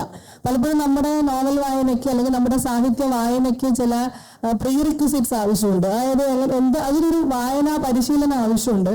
ഇപ്പൊ നോവലുകളെ വായിക്കുന്നതിന് ഒരു പരിശീലനം ആവശ്യമുണ്ട്. ഇപ്പം കഥയും കവിതയും ഒക്കെ വായിക്കുന്നതിനും ആസ്വദിക്കുന്നതിനും നമുക്ക് ചെറിയ ക്ലാസ്സുകളിൽ പരിശീലനങ്ങൾ കിട്ടാറുണ്ട്. പക്ഷെ ചിത്രകല ആസ്വദിക്കണം എന്ന് പറഞ്ഞാൽ കുറച്ച് ബുദ്ധിമുട്ടാണ്. എന്തുകൊണ്ടാണ്? ഇപ്പൊ എന്നെ സംബന്ധിച്ചിടത്തോളം എൻ്റെ വ്യക്തിപരമായ പരിമിതി ആയിരിക്കാം, എനിക്ക് ചിത്രം ആസ്വദിക്കാൻ ഞാൻ പിന്നിലാണ്. അപ്പൊ എന്തുകൊണ്ടാണ് ചിത്രകല നമ്മൾ ആസ്വദിക്കാത്തത്, അല്ലെങ്കിൽ എത്രത്തോളം സാഹിത്യം ആസ്വദിക്കപ്പെടുന്നത് പോലെ എന്തുകൊണ്ടാണ് ചിത്രത്തിനൊരു ആസ്വാദനം നടക്കാത്തത്? ഇതിന്റെ ആസ്വാദന പ്രക്രിയകളെ കുറിച്ചുള്ള ഘട്ടങ്ങളെ കുറിച്ചുള്ള പുസ്തകങ്ങളൊക്കെ ലഭ്യമാണ്. പക്ഷെ അതൊക്കെ ഒരു പരിധി കഴിഞ്ഞതിന് ശേഷം മാത്രമാണ് നമ്മളിലേക്ക് എത്തുന്നത്. അപ്പൊ ഈ കാലം എന്ന് പറയുന്നത് വായനയിലും വളരെ സ്വാധീനം ചെലുത്തുന്നതാണെന്നാണ് ഞാൻ പറയാൻ ശ്രമിച്ചത്. ഉദാഹരണത്തിന് നമ്മൾ നോവൽ വായിച്ചത്, ഇപ്പൊ ഉമ്മാച്ചു വായിച്ചു കഴിഞ്ഞു കഴിഞ്ഞാൽ ഉമ്മാച്ചു എന്ന കഥാപാത്രത്തിൽ നമ്മൾ ചുറ്റിത്തിരിയാറുണ്ട്. ഖസാക്കിന്റെ ഇതിഹാസം വായിച്ചു കഴിഞ്ഞാൽ രവിയിൽ ചുറ്റിത്തിരിയും. അപ്പൊ അതൊരു കാലത്തിന്റെ ആസ്വാദന പ്രക്രിയയാണ്. പുതിയൊരു തലമുറയെ സംബന്ധിച്ചിടത്തോളം അവർക്കൊരു കഥാപാത്രത്തിന്റെ സവിശേഷതകൾ വിശകലനം ചെയ്യുക എന്നുള്ള രീതിയിലേക്ക് അവരെ വായനയിലേക്ക് കൊണ്ടുവരുന്നതിനകത്തൊരു അശാസ്ത്രീയത ഉണ്ടെന്ന് എപ്പോഴും തോന്നാറുണ്ട് ഈ സാഹിത്യവുമായിട്ട് ഇടപെട്ട് പ്രവർത്തിക്കുന്ന സമയത്ത്. കാരണം അവർ കാര്യങ്ങളെ കാണുന്നത് മറ്റൊരു തരത്തിലാണ്. ഒറ്റ ഒരു കാര്യം മാത്രം പറഞ്ഞ് വെച്ച് കളയാം. നമ്മൾ ശ്രീകൃഷ്ണന്റെ ജന്മകഥ വളരെ വൈകാരികമായിട്ട് ക്ലാസ്സിൽ അവതരിപ്പിക്കുന്ന സമയത്ത് ഉണ്ടായിട്ടുള്ള ഒരു അനുഭവമാണ്. അതായത് സ്വന്തം സഹോദരിയായിട്ടുള്ള ദേവകി പ്രസവിക്കുന്ന 8ാമത്തെ കുട്ടി തന്നെ കൊല്ലും എന്നറിഞ്ഞിട്ടും കംസൻ ഇവരെ രണ്ടുപേരെയും തടവിലിടുന്നു എന്നാണ് ആ കഥയുടെ ഒരു ഇത്. അപ്പൊ ഹയർ സെക്കൻഡറി കുട്ടിയാണ്. അവൻ ചോദിക്കുന്ന ഒരു ചോദ്യമുണ്ട്, അങ്ങനെയാണെന്നുണ്ടെങ്കിൽ പിന്നെ ഈ 8 കുട്ടികൾ ഉണ്ടായിട്ട് ഇവരെ കൊല്ലുന്നതിനെക്കാട്ടിലും കുറച്ചുകൂടി പ്രായോഗികം ദേവകിയെയും വാസുദേവരുടെയും സ്ത്രീകളുടെ ജയിലിലും പുരുഷന്മാരുടെ ജയിലിലുമായിട്ട് ഇടുന്നതല്ലേ എന്നാണ്. അതൊരു തട്ടുവർത്താനം ചോദ്യമല്ല, അതൊരു പ്രത്യേകതരം ചോദ്യമാണ്. അത് കുട്ടി നമ്മളെ ആസാക്കാൻ ചോദിച്ചതോ അല്ലെങ്കിൽ ഒന്നുമല്ല. അത് അങ്ങനെ ആ കാലത്ത് അധ്യാപനം തുടങ്ങുന്ന കാലത്ത് അത് എൻ്റെ ഈഗോയെ വല്ലാണ്ട് മുറിവേൽപ്പിച്ചിട്ടുണ്ട്. പക്ഷെ ആ ചോദ്യം റിലവൻ്റ് ആണ്. കുട്ടി കാര്യങ്ങൾ കാണുന്നത് ഇങ്ങനെയാണ്, പുതിയ തലമുറ വായനയെ കാണുന്നത് ഇങ്ങനെയാണ്. അപ്പൊ നമ്മൾ അവധിക്കൊച്ചിയെ ഉദാഹരിക്കും, എന്തെല്ലാം കണ്ടാൽ മൂച്ചെടുക്കും എന്റെ നാരായണ എന്ന് നമ്മൾ ചിലപ്പോൾ CV-യുടെ നോവലിലുള്ള ഒരു വാക്യം നമ്മുടെ ജീവിത സന്ദർഭത്തിൽ ഉപയോഗിച്ചു എന്ന് വരും. അത് കരിമ്പനകളിൽ കാറ്റുപിടിക്കുമ്പോൾ എന്ന് പറയുന്നത് വളരെ കാവ്യാത്മകമായിട്ട് വായിച്ചു എന്ന് വരും. പക്ഷെ ഈ ഒരു ഭാവുകത്വത്തിനകത്തല്ല പുതിയ തലമുറ ഉള്ളത് എന്നുള്ളത് കൊണ്ട് പുതിയ നോവൽ വായനയിലേക്ക് അവരെ കൊണ്ടുവരാൻ വേണ്ടി കുറച്ചുകൂടി ഗൗരവമുള്ള തരത്തിൽ എങ്ങനെയാണ് വായനയെ സമീപിക്കേണ്ടതെന്നുള്ളതിനെ കുറിച്ച് ചർച്ചകൾ നടക്കേണ്ടതെന്നാണ് എനിക്ക് തോന്നുന്നത്. അപ്പൊ അതുകൊണ്ട് വളരെ മൈന്യൂട്ടായിട്ടുള്ള കാലം, ഇടം, സ്പേസ് തുടങ്ങിയ സ്ഥലങ്ങൾ, ചരിത്രം, രാഷ്ട്രീയം ഇതൊക്കെ എങ്ങനെയാണ് നോവലുകളിൽ ഇടപെടുന്നത് എന്നുള്ളതിനെ കുറിച്ചുള്ള കൂടുതൽ വിശദീകരണങ്ങൾ ഉണ്ടായാൽ മാത്രമാണ് ഇത്തരത്തിലുള്ള വായനകൾക്കുള്ള സാധ്യത അവർക്ക് തുറന്നു കിട്ടുക. അപ്പൊ ആ ഒരു അർത്ഥത്തിൽ എനിക്ക് തോന്നുന്നത് ഇത്തരം ലിറ്ററേച്ചർ ഫെസ്റ്റിവലുകൾ ഇതിൽ നടക്കുന്ന ചെറിയ ചർച്ചകൾ പരിമിതമായ സമയത്തുള്ളതാണെങ്കിൽ പോലും അങ്ങനെ ചില ഓപ്പണിങ്സ് കൊടുക്കും എന്നുള്ളതാണ്. നമ്മുടെ 4 എഴുത്തുകാരും തങ്ങളുടെ ഔപചാരികമായ ഭാഷണങ്ങൾ പൂർത്തിയാക്കി കഴിഞ്ഞു. കാലം എന്നുള്ളത് നേരത്തെ എല്ലാവരും സൂചിപ്പിച്ചതുപോലെ തന്നെ ഒരു കൃത്യമായ സമയപരിധിക്കുള്ളിൽ അത്തരം ചർച്ചകൾ പൂർത്തിയാക്കുക എളുപ്പമല്ല. പക്ഷെ ഒരു ചർച്ചകളും ഒരിക്കലും പൂർണ്ണമാവുന്നുമില്ല. അതിന് തുടരുക തന്നെ ചെയ്യും. അതുകൊണ്ട് എത്ര ചെറുതാണെങ്കിൽ പോലും ഇത് നിരർത്ഥകമാണെന്ന് ഞാൻ കരുതുന്നില്ല. ഇനി സദസ്സിന് ഇടപെടാനുള്ള ഒരു അവസരമാണ്. എഴുത്തുകാരോട് നേരത്തെ നടന്ന ചർച്ചയുമായി ബന്ധപ്പെട്ട് നിങ്ങൾക്ക് ചോദിക്കാനുള്ള ചോദ്യങ്ങൾ, അഭിപ്രായങ്ങൾ, വിയോജനങ്ങൾ ഒക്കെ ആകാവുന്നതാണ്. ഷാജി കുമാറാണ് ശരി. മരണവംശം വായിച്ചു. അപ്പൊ അതില് നമ്മൾ തുളു ഭാഷയാണ് ഉപയോഗിക്കുന്നത്, കൂടുതൽ തുളു ഭാഷ. അപ്പൊ അതില് കൺവേർഷൻ കൊടുക്കുന്നുണ്ട്. പിന്നെ കവിതകളുടെ വരികൾ നിങ്ങൾ ഉപയോഗിച്ചിട്ടുണ്ട് പല സ്ഥലത്തും. ഇപ്പോ ഭാസ്കരൻ നടുവിൽ പുഞ്ചിക്കുന്ന ഒരു ലൈനുണ്ട്. അതിനുശേഷം പറഞ്ഞുകൊണ്ട് അവന്റെ നെഞ്ചിലെ ആത്മരത്തണലിൽ അവൾ ഉറിഞ്ഞാലടി എന്ന് പറഞ്ഞുകൊണ്ട്, അതേപോലെ അന്തിനിലാവുള്ള അല്ലെ ആ വരികളുണ്ട്. പിന്നെ കുറെ കവിതാ വരികളൊക്കെ നിങ്ങൾ കേട്ടിട്ടുണ്ട്. അപ്പൊ ഞാൻ ഉദ്ദേശിച്ചത് ഈ കഥ ഞാൻ പുതിയ എഴുത്തുകാരൊന്നുമില്ല, നമ്മൾ എഴുതിക്കൊണ്ടിരിക്കുന്ന ഒരാളെന്നുള്ളതാണ് ചോദിക്കുന്നത്. നമ്മൾ ഈ കഥാപാത്രങ്ങൾ നിങ്ങൾ ഒരുപാട് സൃഷ്ടിക്കുന്നുണ്ടെങ്കിൽ നമ്മൾ വ്യത്യസ്തമായ രീതിയിൽ ആഖ്യാന ശൈലി കൊണ്ടാണ് മരണവംശം വേറിട്ട് നിൽക്കുന്നത്. ഇപ്പൊ നമ്മൾ ഖസാക്കിന്റെ ഇതിഹാസമൊക്കെ വായിക്കുമ്പോൾ നമുക്ക് തോന്നുന്ന ഒരു ആഖ്യാന ശൈലി ഉണ്ടല്ലോ, അതേപോലെ ഒരു വ്യത്യസ്തമായ ആഖ്യാന ശൈലി കൊണ്ടാണ് മരണവംശം നമുക്ക് വ്യത്യസ്ത ഫീൽ ചെയ്യുന്നത്. അപ്പൊ നിങ്ങൾ കഥാപാത്രങ്ങൾ കണ്ടുമുട്ടിയിട്ടുണ്ടോ ജീവിതത്തിൽ ഇതേപോലത്തെ കഥാപാത്രങ്ങളെ? അതേപോലെ ഭാഷ സംസാരിക്കുന്ന ആളുകളെ നിങ്ങൾ കണ്ടുമുട്ടിയിട്ടുണ്ടോ? അതേപോലെ ഈ വരികൾ എങ്ങനെയാണ് ഉണ്ടാക്കിയിട്ടുള്ളത് നമുക്ക് അറിയാൻ ആഗ്രഹമുണ്ട്. എഴുതുന്ന ഒരാളായതുകൊണ്ടാണ് ചോദിച്ചത്. പിന്നെ ഞാൻ കമ്പ്യൂട്ടർ സയൻസ് ബിരുദധാരിയാണ്. നിങ്ങളെപ്പോലെ തന്നെ എഴുതിക്കൊണ്ടിരിക്കുന്ന നമുക്കൊക്കെ റോൾ മോഡലാണ് നിങ്ങൾ.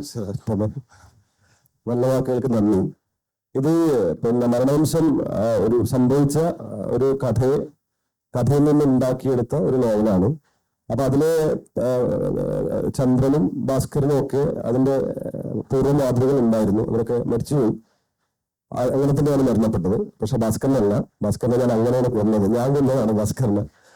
അപ്പോ അതില് വന്നിട്ടുള്ള പല ഉപകഥകളും എന്റെ നാട്ടിൻ പുറത്ത് പല കാലങ്ങളിൽ കേട്ട കഥകളാണ് പലതും. ഇപ്പോ ഇങ്കിട്ടവണ്ണന്റെ വായനക്കാർ ഒരു ബ്രാഹ്മണന്റെ കഥയുണ്ട്. അതൊക്കെ എൻ്റെ വീട്ടിന്റെ അപ്പുറത്ത് സംഭവിച്ചതാണ്. അപ്പൊ കേട്ടതും അറിഞ്ഞതുമായ കഥകളും അല്ലെങ്കിൽ കറിഞ്ഞതുമായ കഥകളും നമ്മളുമായിട്ടുള്ള കുറച്ച് ഇമാജിനേഷൻ എഴുത്തുകാരനെ കുറച്ച് സങ്കല്പിക്കുകയും ചെയ്യും. അപ്പോൾ അങ്ങനെ സങ്കല്പിച്ചുണ്ടാക്കിയിട്ടുള്ള നോവലാണ്. പിന്നെ ഭാഷ എന്ന തുണി ഒക്കെ ഞാൻ അതിന് തുണി അറിയുന്ന ആളുകളായിട്ട് കോണ്ടാക്ട് ചെയ്തു. ഇപ്പൊ ചെറുക്കനൊക്കെ ബന്ധുക്കളൊക്കെ എനിക്ക് ഒരുപാട് സുഹൃത്തുക്കളുണ്ട്. അപ്പൊ അവരുമായിട്ടൊക്കെ സംസാരിക്കുന്നു. പിന്നെ മറ്റ് കവിത നമ്മളൊക്കെ വായിച്ചതിന്റെ ഓർമ്മയും, പിന്നെ ഞാൻ സിനിമാ ഗാനങ്ങൾ ഭയങ്കരമായിട്ട് കേൾക്കുന്ന ആളാണ്. അപ്പൊ അതുകൊണ്ട് എനിക്ക് സിനിമാ ഗാനങ്ങൾ ഇപ്പോ പണ്ടത്തോട്ട് ഇപ്പോഴുള്ള പല സിനിമാ ഗാനങ്ങളും എൻ്റെ ഓർമ്മയിലുണ്ട്. അപ്പൊ അതൊക്കെ നമ്മൾ ഏത് സമയത്ത് ഇവിടെ ഈ പാട്ട് ചേർക്കാം എന്ന് നമുക്ക് തോന്നുന്നു. അങ്ങനെ ആണ് ഇത് സംഭവിക്കുന്നത്. അപ്പോ എഴുത്തിന്റെ ഒരു പരിശ്രമമുണ്ട്. ആ പരിശ്രമം അത് എഴുതുന്ന ആളെ സംബന്ധിച്ചോളം അത് അതിൻ്റെ ഒരു വഴി കൃത്യമായിട്ട് മനസ്സിലാവുമെന്ന് എനിക്ക് തോന്നുന്നു.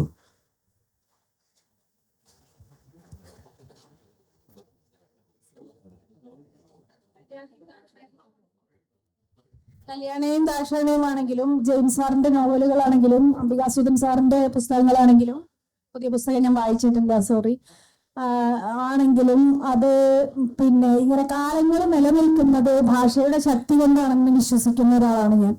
മാത്രമല്ല VJ ജെയിംസ് സാറിന്റെ പുസ്തകത്തിന്റെ എപ്പോഴും ആമുഖത്തിൽ ഭാഷ ശക്തമാണെങ്കിൽ പുസ്തകം മുന്നോട്ട് വന്നുകൊള്ളും എന്നൊരു വാക്യം ഞാനിങ്ങനെ അടിവരയിട്ട് വെച്ചിട്ടുണ്ട്. അതിൻ്റെ ഒരു കാരണം, ഞാൻ വായിക്കുന്ന ആളാണ്. എൻ്റെതായി എന്ന് പറയാൻ ഒരു പുസ്തകമേ ഉള്ളൂ. അതൊരു കവിതയാണ്. ഞങ്ങളെപ്പോലെയുള്ള താഴെയുള്ള എഴുത്തുകാർ, താഴെ ഞാൻ അർത്ഥമാക്കിയത് അതിലേക്ക് വലിയ ഊന്നലൊന്നും നൽകി പൊങ്ങി വരാൻ കഴിയാത്ത ആൾക്കാർക്ക് ഇത്തരം വായനകളിൽ നിങ്ങൾ പറയുന്ന ഒരു പ്രൊമോ ആയിട്ടാണ് എനിക്ക് വിജയൻ സാറിന്റെ പിന്നെ ആ വാക്യം ഞാൻ ഓർക്കുന്നത്. അപ്പൊ ഞാൻ ആലോചിക്കുന്നത്, എത്ര തന്നെ കാലത്തെ അതിജീവിക്കാൻ പറ്റിയ പുസ്തകങ്ങൾ എഴുതുമ്പോഴും നിങ്ങളെപ്പോലുള്ള എഴുത്തുകാർ ചെയ്യുന്നത് നിങ്ങളുടെ ഭാഷയുടെ ശക്തിയാണെന്ന് എനിക്ക് തോന്നുന്നു. ഞാൻ ഈ എത്ര പുസ്തകങ്ങൾ വായിച്ചിട്ടുണ്ടെങ്കിലും അംബികാസുധൻ സാറിന്റെ പിന്നെ പുസ്തകത്തിലെ സിംബലുകൾ എന്നെ വളരെയധികം സ്വാധീനിച്ചിട്ടുണ്ട്. അതായത് ഒരു ചെറുകഥകളിൽ എനിക്ക് തോന്നുന്നു ആനത്താരയിലാണെന്ന് തോന്നുന്നുണ്ട്, ഞാൻ സാറിനോട് തന്നെ ഒരു KLF വെച്ച് അത് പറഞ്ഞിട്ടുണ്ട്. ഒപ്പം എൻ്റെ ഒരു പുസ്തകം സാറിന് കൊടുക്കുകയും ചെയ്തിരുന്നു. അതേപോലെ ഞാൻ ആഗ്രഹിച്ചിരുന്ന വിജയൻ സാറിനെ പരിചയപ്പെടുന്ന സമയത്ത് ഞാൻ പറഞ്ഞിരുന്നു, ഞാൻ സാറിനോട് പുസ്തകം ചോദിച്ചപ്പോൾ എൻ്റെ കയ്യിലൊന്നും പുസ്തകം ഇല്ല. സാർ ഓർക്കുണ്ടോ അറിയില്ല, ജോസഫിന്റെ അടുത്തുനിന്നായിരുന്നു അത്, ജോസഫിനെ കാണാൻ വേണ്ടി പോയ സമയത്ത്. അങ്ങനെയൊക്കെ നിങ്ങളുടെ ഒക്കെ മാഡത്തിന്റെ ഒക്കെ ആണെങ്കിലും പുസ്തകത്തിൽ ഭാഷയുടെ ശക്തി എങ്ങനെയാണ്, ഇത്രമേൽ ശക്തിയുള്ള ഭാഷ, കാലത്തെ അതിജീവിക്കുന്ന ഭാഷ നിങ്ങൾ ഉൾപ്പെടുത്തുന്നത് എന്നത് അറിയാൻ ഒരു ആഗ്രഹമുണ്ട്.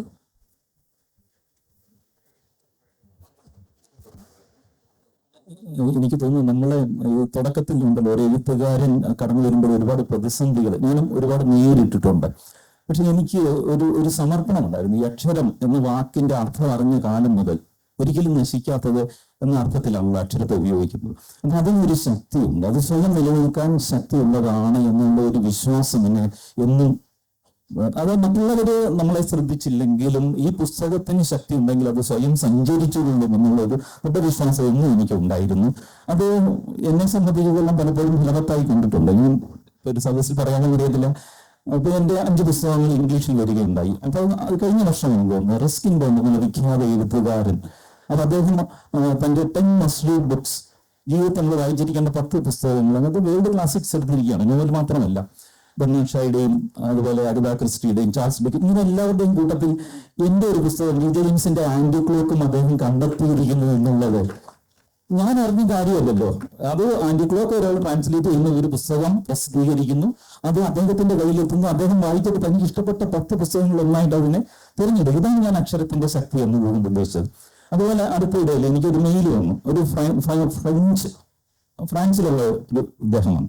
അദ്ദേഹം ഞാൻ എന്നെ സ്വയം പറ്റി പറയാൻ തെറ്റിദ്ധരിക്കരുത്, ഈ സ്റ്റോറി എന്നുകൊണ്ട് പറയുകയാണ്. അദ്ദേഹം നിരീശ്വരൻ ദത്താഭാരം വായിച്ചിട്ട് പറഞ്ഞു, അടുത്ത കാലത്ത് ഞാൻ വായിച്ചതിൽ എനിക്ക് ഏറ്റവും മികച്ചതായി തോന്നിയ 2 നോവലുകളാണ് നിരീശ്വരൻ. അദ്ദേഹം ഇംഗ്ലീഷാണെങ്കിൽ നമ്മൾ ഒരിക്കലും അറിയാത്ത ഇടങ്ങളിലേക്ക് ഇത് സ്വയം സഞ്ചരിച്ചു കൊള്ളും. എൻ്റെ ഒരു വിശ്വാസം എന്താണെന്ന് വെച്ചാൽ ഓരോ പുസ്തകവും വായിക്കാൻ വിധിക്കപ്പെട്ട ഒരു വായനക്കാരനുണ്ട്. ഈ വായനക്കാരനെ തേടി പുസ്തകങ്ങൾ യാത്ര ചെയ്യുമെന്നാണ് അന്ന് ഇന്നും ഞാൻ വിശ്വസിക്കുന്നത്.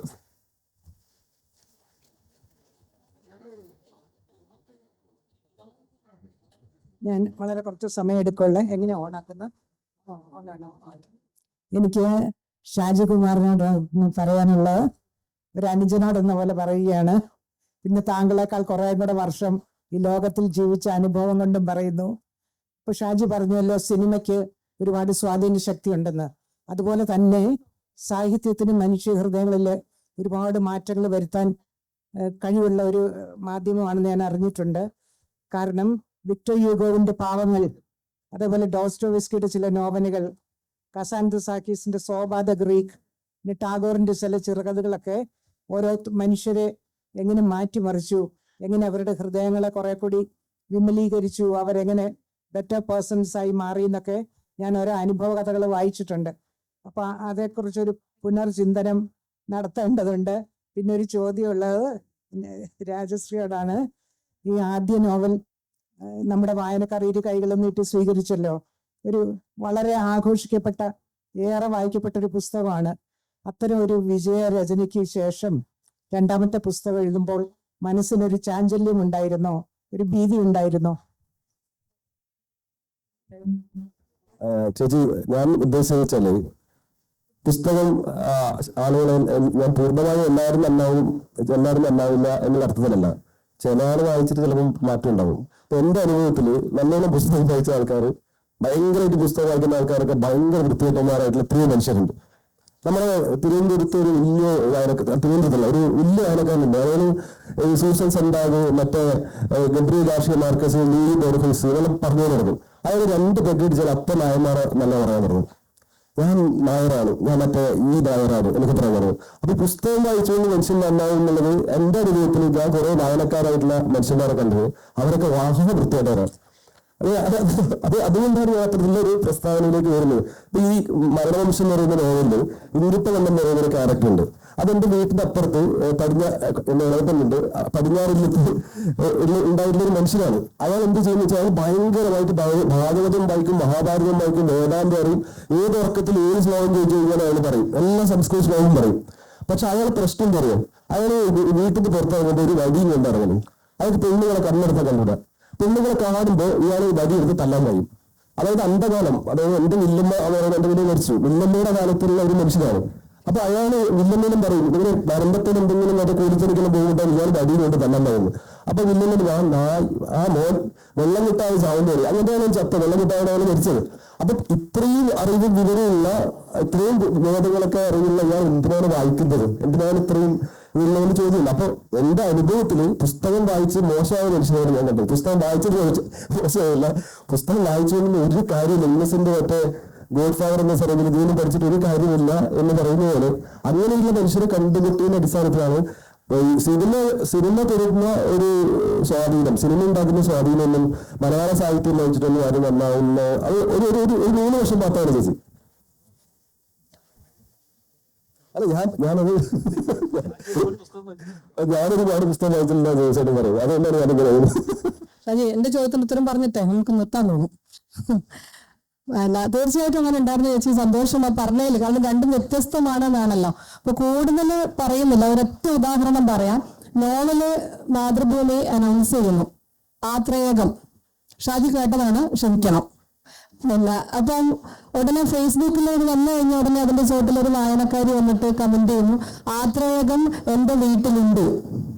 ഓരോട് ഞാൻ ഞെട്ടി. കാരണം എന്ന് വെച്ചാൽ ഞാൻ ഉണ്ടാക്കിയതാണെന്നാണല്ലോ ഞാൻ വിചാരിച്ചിരിക്കുന്നത്. മാത്രമല്ല മഹാഭാരതത്തിന്റെ ഒരു ഇതാണ്. അപ്പൊ അവരതിന്റെ ചോട്ടിലൊരു വിശദീകരണം തന്നു, ആത്തെ ഇറയകം, അകത്തെ ഇറയകം, അകവരാന്താന്നാണ് അതിന്റെ അർത്ഥം. കണ്ണൂർ ഭാഗത്ത് ആത്തെ ഇറയകം എന്നുള്ളത് ചേർത്ത് പറയുമ്പോൾ ആത്തേറയകം ആത്രേയകം എന്നാകും.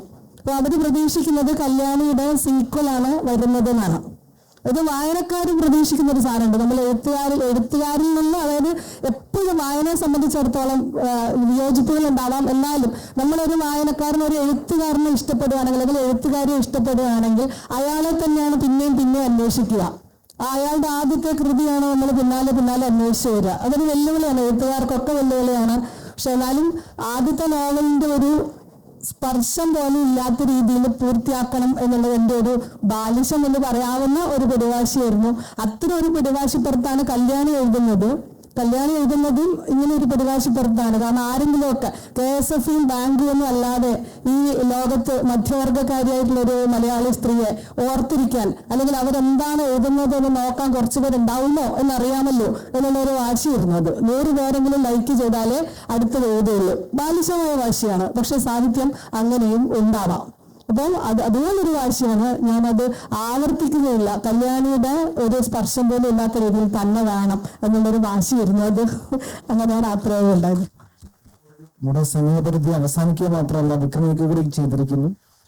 പക്ഷെ സംവാദങ്ങൾ അവസാനിക്കുന്നില്ല. സംവാദങ്ങൾ തുടരുക തന്നെ ചെയ്യും. പൂർത്തിയാകാതെ പോകുന്ന തുടർച്ചയിലേക്ക് നീങ്ങുന്ന സംവാദങ്ങളാണ് എപ്പോഴും ഒരു പരിപാടിയെ, ഒരു ചർച്ചയൊക്കെ സാർത്ഥകമാക്കുന്നതും. ഈ ചർച്ചയിൽ പങ്കെടുത്ത എല്ലാവർക്കും, പങ്കാളികളായ സദസ്യർക്കും എല്ലാവർക്കും നന്ദി പറഞ്ഞുകൊണ്ട് അവസാനിപ്പിക്കാം.